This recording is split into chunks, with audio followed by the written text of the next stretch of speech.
Christoph here for another Elestrals video. Today we're going to go over our last blister pack of DayBreak, and that's going to be our Lumaroo. Lumaroo is my absolute favorite of the 3 blister packs because of its special ability that when it destroys an Elestral, your opponent has to mill up to 3 cards. So super happy about that. One thing that's happened with these packs, and I'm glad they did because I can kind of explain it a little further detailed than our last video. These two, they fell out of the slot they're supposed to be in. You guys can kind of see the outline right here. So the card fell out. But the cool thing that they did with DayBreak is that those cards are actually on sleeve now. So really cool that they did that and protect the card. So the last 2 videos I talked about that, but it's kind of good now. I can show you why it's a good thing. We'll open this last one. Yeah, this is the last one for the blister packs. We got the other videos posted up already. But yeah, like I said, this is probably my favorite one. So Bell's alright. Luminate is cool because it's the Stellar Spirit, but this guy, for me personally, is going to have the most playability. Most of my decks moving forward, I'll probably try to add 1 or 2 of these just to get that secondary ability. I have played against a DayBreak deck that has mill. Everyone's given it the term DayBreak mill deck. Self-explanatory, but it is a pretty good deck. I was very happy about that artwork. Very slick. We're gonna go ahead. We'll set this down, and we're gonna go ahead and rip some packs. We actually got 3 Chronodials, so that's gonna be interesting. Maybe that means we'll get lucky on this, and maybe we'll pull a Stellar today. Fingers crossed. If you guys have watched the past 2 videos, anything that I pulled so far, I probably won't explain as much. But anything we haven't pulled yet, we'll give a little explanation. So we did pull a Rattless, Temple of the Sun, my favorite, absolute favorite artwork in the entire game, if I don't drop it first. If you take a picture of this and zoom in, the attention to detail is amazing. At least this is a newer card. We have not pulled this one yet. It is a Counter Rune Solar, 2 cost, and it states that this Guardian of the Fleece can only be cast when your opponent activates a card that can destroy an artifact or the empowered Elestral of that card. Negate the effect and destroy the card. Destroy a card in your opponent's field. Bloom. This is a new counter for Earth, which is actually kind of slick. It says Nexus Earth. If you do, you can enchant Earth to an Elestral on your field.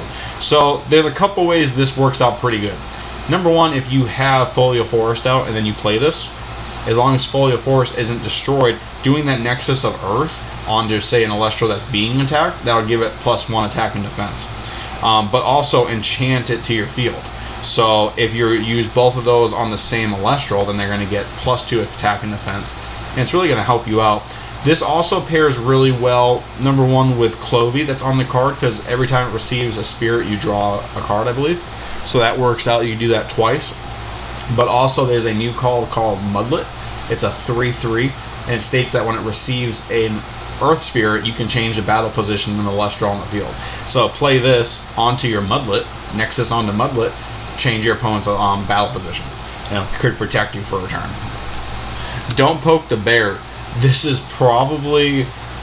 in the top 5 of my favorite cards in this deck.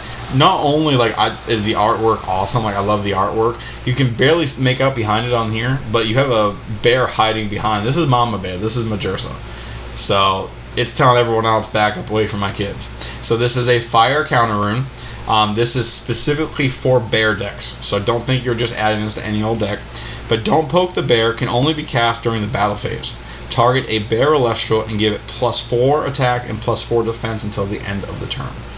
So that's amazing, especially if, the one thing about a bear deck is you need to hit hard and fast, so that just helps you even more. And if you have 2 of these face down, you can essentially give someone +8. That's kind of nuts. Follow the Wisp. This is another fire counter that was introduced. Target an Elestral on your field.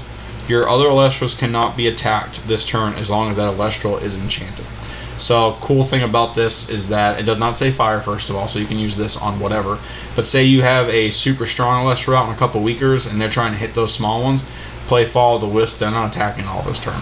This also goes with the new card Funglide. So that states that when you play Follow the Wisp, you can special cast a Brawn Wisp from your hand or deck. So all those cards kind of go together. Morfrost Bat Form. This is the newest Morfrost added. 1 attack, 1 defense. When this Morfrost is discarded, you can special cast a Morfrost that is not Bat Form from your Underworld. So anyone who's played the Morfrost decks, it's all about sending Morfrost to your Underworld to special cast it, or sometimes add it back to your hand. So they all kind of go together, literally snowball effect. Pulsar, this is another new Frost card. 2 attack, 2 defense, 1 cost. This Pulsar gets +1 attack for each Frost Elestral in your Underworld. This attack cannot go past +5. So it can get up to a 7 attack with it, but it just needs to have at least 5 spirits in your Underworld. So this is good more mid-game. Not very good in the beginning, but later on. We have another Bow of Apollo. And Lustragon is the rare for this one. Very happy with that. Everyone calls this the Puppy Dragon because its face kind of looks like a dog. Same thing with its pre-ascension Dratora. But it is a 7/6. It's a 2 cost, which states you can Nexus up to 3 spirits, which that's the first in Elestral's history. When this Lustragon receives 1 or more solar, in a Nexus, you can target and destroy a card. So again, you can Nexus onto itself, destroy a card. Also, Drator, every time it receives a solar spirit, it heals 2. So that's just something to kind of think about as well. Not bad for the first pack. It basically all runes and frost. You will see that a decent amount. It also does it with solar Elestrals. A lot of them do get paired up together. Alright, so we have another Terratless. So here's Mudlet. This was the card we were just talking about. When this Mudlet receives 1 or more Earth, you can change the position of an Elestral. So it's if it receives 1 or more at different times. It can't be all at once. But you can do that multiple times in 1 turn. Boltuga. This is the pre-ascension of Vestafatuga. Is a 3/4 1 cost Earth. When you normal cast this Boltuga, you can expend 1 Earth to search your deck and or Underworld and add Eruption from your hand to your hand. So if Eruption's a fire card, costs you 2, hurts your opponent for 3 spirits. So Boltuga just gives you the search or the recovery of that. Barabib. We got Funglide. So like I said, this card goes with that Follow the Wisp. Ramacol. Put you here. Porcutide. This is a 1 cost, 1 attack, 4 defense. When this Porcutide is destroyed in battle by an opponent, they must either discard a card or expend 2. So either way, you get to hurt your opponent for extra. Anacell. This is a 4/4 2 cost. You can expend 2 solar in order to special ascend this Anacell to Phosphocell, which is the next stage in the ascension, from your hand or deck.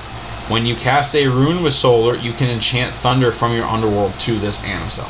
So Phosphocell, if we pull it, we'll go over it. But basically, you can discard Thunder to destroy, and then you can add solar to it, and then use the solar to get more Thunder spirits. I forget how it works, but it's a never-ending cycle. And the best part for this is this entire Ascension line, you can literally get it out turn 1.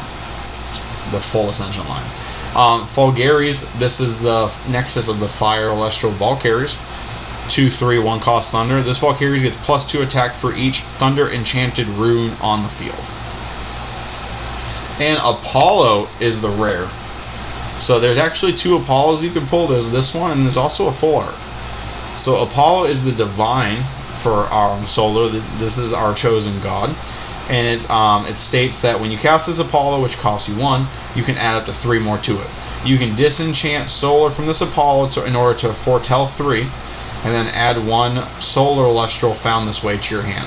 So the foretell mechanic is, and if you guys don't know, it's so if I'm going to foretell 3, I pick up the first 3 cards of my deck, I show my opponent, and then I'm going to put them back in any order I want.